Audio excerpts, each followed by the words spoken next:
अच्छा, एक सवाल हमारे दारुल इफ्ता में ये आ रहा है कि क्या मर्द सोने की अंगूठी पहन सकता है या नहीं। तो इस हवाले से याद रखें, मर्द सोने की अंगूठी बिल्कुल भी नहीं पहन सकता। ये मर्द को सोने की अंगूठी पहनना नाजायज़ है।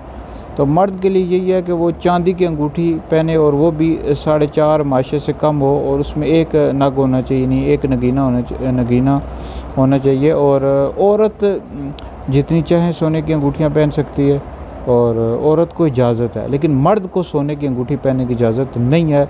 इस तरह कुछ मर्द हज़रात इस तरह करते हैं कि वो कान के अंदर सुराख करवा लेते हैं, और वो इस तरह बालियां डाल लेते हैं। तो ये भी नाजायज़ और हराम है, ये औरतों की मुशाबत में आता है, और ऐसे मर्दों पर लानत आई है। इस तरह कुछ मर्द होते हैं औरतों की तरह बाल रखते हैं कंधों से नीचे तक, या ऊपर पोनी वो लगाते हैं, तो ये भी नाजायज़ और हराम है।